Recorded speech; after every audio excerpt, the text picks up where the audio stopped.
Hi అండి, welcome to మా channel. ఈరోజు బెండకాయ ఫ్రై చేసుకుందామండి.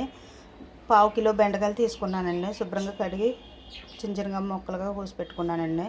మీడియం సైజు ఉల్లిపాయ తీసుకున్నానండి. 2 ఎండుమిర్చి అండి, కొద్దిగా ఎల్లుల్లిపాయలు తీసుకున్నానండి. 2 రెమ్మలు కరివేపాకు అండి, నిమ్మకాయ తీసుకున్నానండి, అరవది తీసుకున్నాను.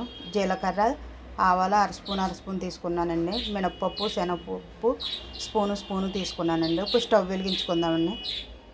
స్టవ్ వెలిగించి కళాయి పెట్టుకుందామండి. స్టవ్ వెలిగించి కళాయి పెట్టుకున్నానండి. ఇందులో ఆయిల్ వేసుకున్నామండి. ఒక 3 స్పూన్లు ఆయిల్ వేసుకున్నానండి. నూనె కాగింది కదండి, జీలకర్ర ఆవాలు వేసుకుందామండి.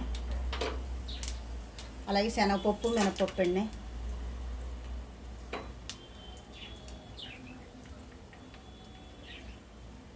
అలాగే ఎల్లుల్లిపాయలు అండి,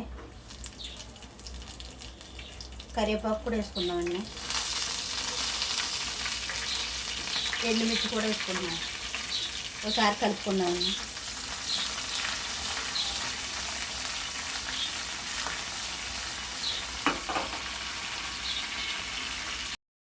తాలింపు వేగిపోయిందండి. ఇప్పుడు ఉల్లిపాయలు వేసుకుందామండి.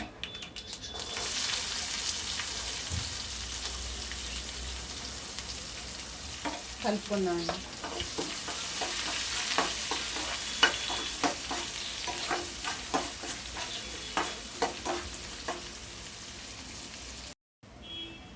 తాలింపు వేగిపోయింది కదండి, ఉల్లిపాయలు కూడా వేగిపోయి కదా, బెండకాయ ముక్కలు వేసుకుందామండి.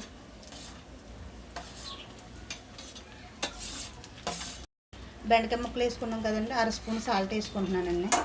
కలుపుకుందామండి.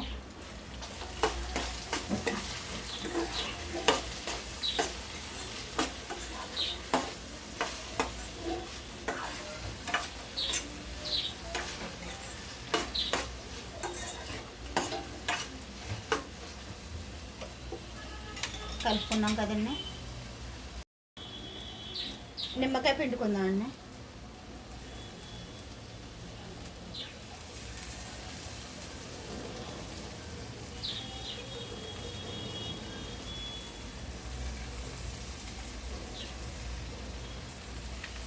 ఒకసారి కలుపుకుందామండి.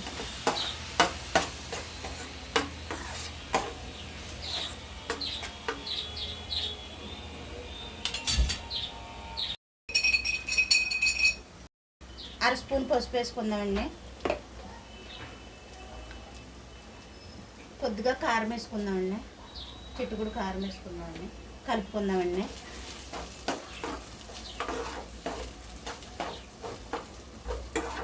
నిమ్మకాయ వేసుకోవటం వల్ల అన్నీ పొడి పొడిగా వస్తాయండి. టేస్ట్ కూడా చాలా బాగుంటుంది. జిగురు అన్నది ఉండదు, విడివిడిగా ఉంటాయి ముక్కలు.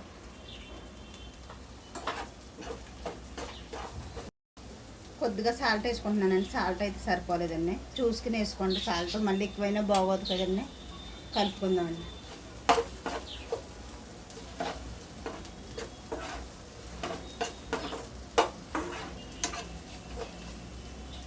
ఒక 2 నిమిషాలు వేపుకుందామండి. బెండకాయ ఫ్రై అయితే అయిపోయిందండి.